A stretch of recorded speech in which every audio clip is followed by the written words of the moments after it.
Hi, I'm Karl Danielson along with Ed Carberry, and we're here talking Southwestern Jags football. Coach, great game this week. Tell us a little bit about it.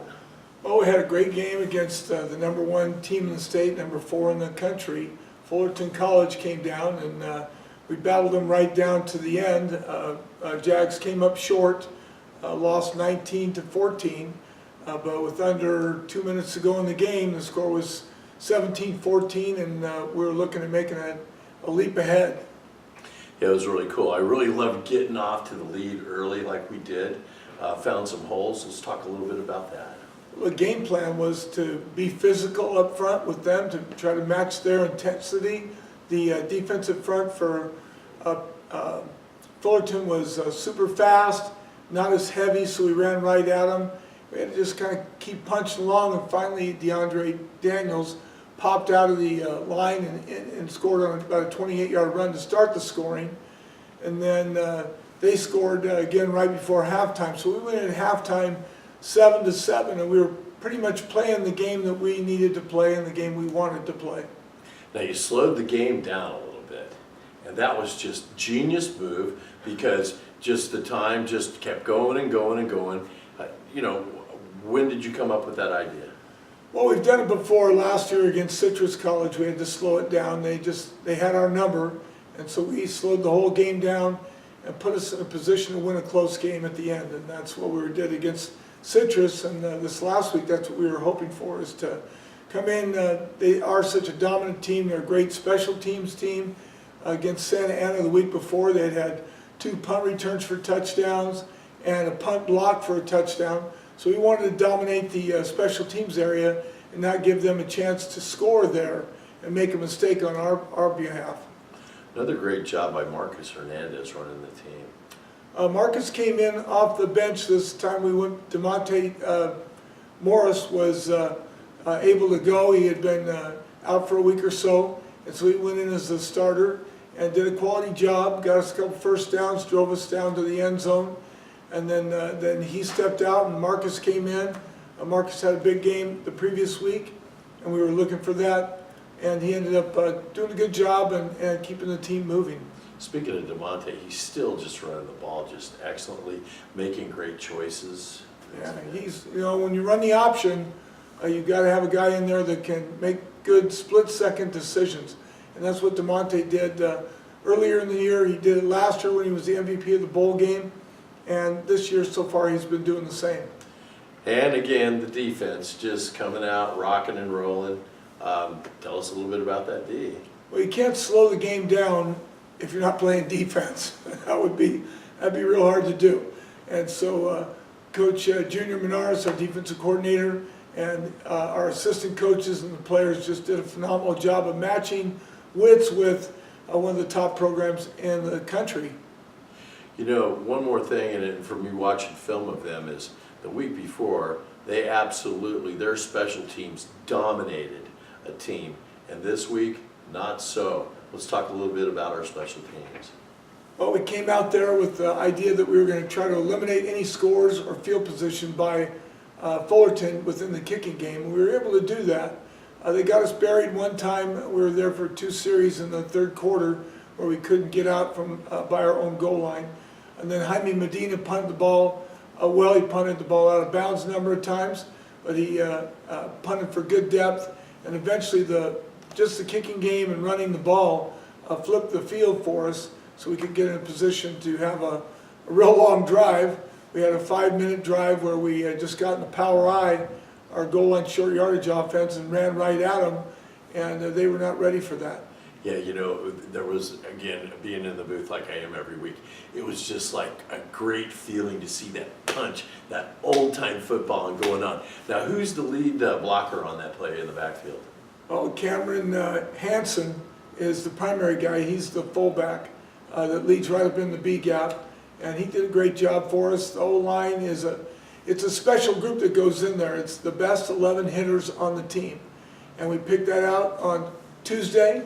Competition Tuesday comes out. We do king of the board and a bunch of other things that require real physical football play. And the guys that can win the one-on-one battles end up on that team, the Rambo team, the next week. Cameron had some great tackles during the game too. I mean, he's like a ramrod out there, right? Yeah, he really played with great intensity. At the end of the game, we had been sacked. We decided to go for it on 4th down, and they sacked us in the end zone for a safety.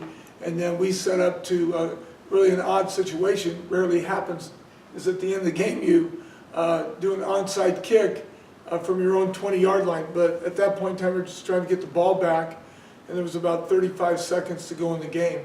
And so Cameron was the guy who knocked their guy out of the way while we recovered it, and then they called us for illegal touching the ball before it went 10 yards. You look at it on the video, and you know it doesn't show that, but you know, what are you going to do? Exactly. Hey, you know, one more thing that I was just going to say is the intensity of the Southwestern Jags football team is a hallmark now. It's something that I think other teams come into the stadium or when we travel to those stadiums and they know that the intensity level from our team is going to be there. Well, we stepped it up this week for sure. You know, our goal is to practice the same way every day, no matter who we're playing, to have a standard of play that we can all commit to, coaches, players, trainers, everybody. This year we took it up this last week we took it up another notch, and that's proven to everybody involved in Jag football that we're capable of doing that. And now that's the standard of excellence that we're looking for. We'll be back right after these messages.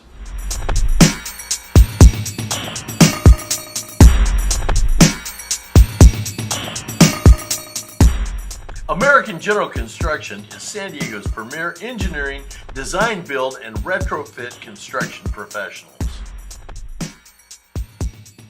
AGC's president, John Coit, has the experience to make your major construction project a success. John grew up in the construction industry, starting in 2001 after college in a 2-year stint playing professional baseball. John's more than 17 years of experience in construction has given him intimate knowledge of the construction market, enabling him to expertly manage AGC Inc.'s commercial, military, aviation, casino, and hotel divisions. AGC Inc. has begun a new phase of growth by establishing the Modular Construction Division and Alpine Manufacturing prefabricated wall panel subsidiaries. John and his brother Josh have the experience to get your projects done. For your construction industry needs, call John Coit at AGC. And we're back with Duran Miller. Duran, outside linebacker, sack specialist. Tell us, the sack that you had last week, how was it? Oh, it was great. It was a key sack to get a stop for our defense, so get the offense back the ball. Now, you play on the right side or the left side? Both, weak and strong. Just weak and strong, Yeah. huh? Just bringing it. Now, how many sacks do you have this year so far? This year, probably only 2 right now, but I'm gonna keep my pace going. Keep your pace We going. had 15 last year. 15 last year, I do remember that. Coach, what do you think it is about Duran that makes him the player that he is? He's got great speed off the edge, and he can beat anybody that tries to pass rush or pass block him by coming hard off the edge. He understands the defense, he understands where he fits, and this year has really been a changeover for him. Last year it seemed more like, hey, get lined up and go get him. And this year there's been a lot more thinking involved about understanding the total scheme and know where you fit in it, and he's done a great job at that. Speaking of which, how many hours a week do you actually prep, watch film with the other members on your own? How much do you do? By myself, I'll probably watch a good 4 to 5 hours of film, and then when we get together with the coach with the team, we probably watch a good hour or 2, try to see little mistakes they do, watch how the O-line pass blocks, receivers, quarterback, all that. So what's your best move coming off the outside? Probably a little arm over dip or a little spin move. I've been watching a lot of Von Miller stuff, so yeah. Got the Von Miller going, huh? Yeah. Now, do you do some special teams too? On punt return. Punt return, huh? That's got to be fun. You Oh, get yeah. them shots sometimes. And, Oh, oh, yeah. hey, look at Bam, huh? Oh yeah. Yeah, right on. So tell me, you come from Mount Miguel High School. I was a Yeah. former coach over at Mount Miguel. And who was your coach when you were over there? Sean McDade. Sean McDade. Yeah, we know Sean well. So you live in Spring Valley, or? Yeah, down the street from Mount Miguel, like probably the Skyline area. Yeah, it's a great place, great Yeah. school. Have some great memories.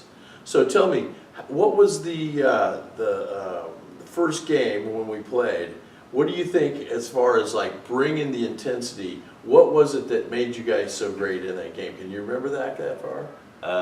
First game of the season, everybody was just turned because May said it like kind of a rivalry because we beat them last year in the conference game. Right. So everybody was just turned. We already know what to do, execute everybody's job, just do your job, and we win the game as you saw.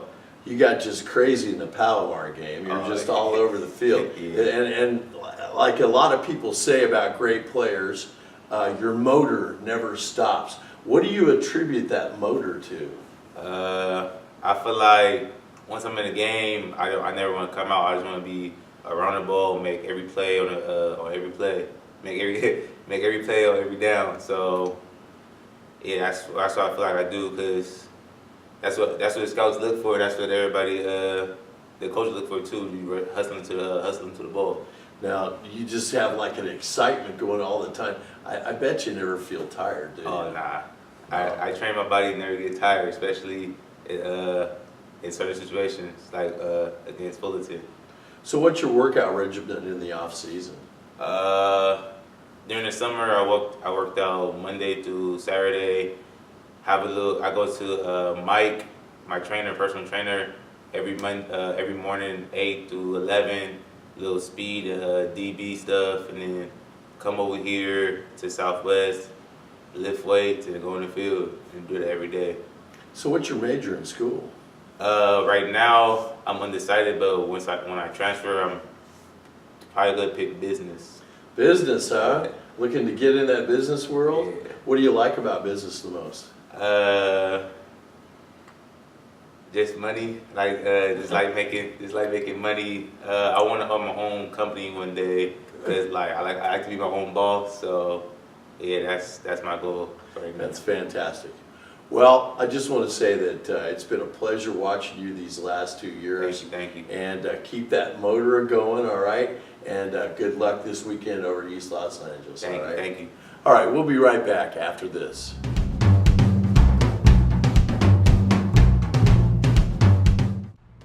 H12 Sports Academy is San Diego's premier sports academy. If you're an athlete looking to take your game to another level, or a parent looking for instruction for your youngster, H12 is the right fit for you.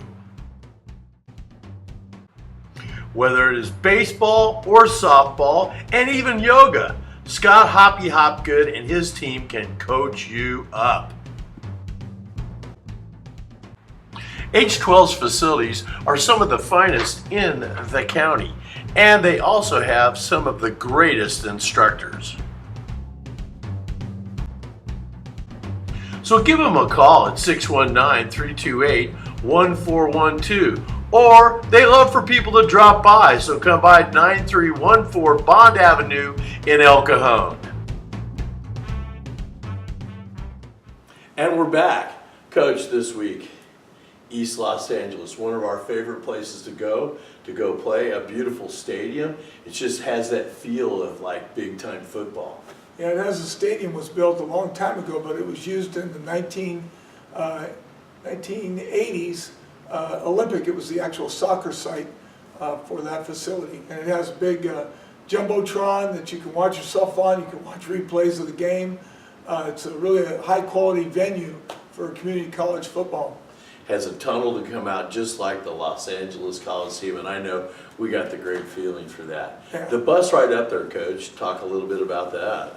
Well, a bus, one thing you're going to do in community college football is you're going to get on a bus and go at least 5 times out of the year. This is our longest trip. It's similar to Victor Valley in a way. It's going to be about 2 hours and 20 minutes on the road. And we'll bring food and everything else. The school takes care of us. So we'll get big giant sandwiches and stuff after the game for all the players, coaches, and trainers. Awesome. Let's talk a little bit about ELAC. Let's talk about the defense to start out with. Well, defensively, they're a lot like Victor Valley, who we faced a couple weeks ago. They're a 3-3 stack. They play with a lot of intensity.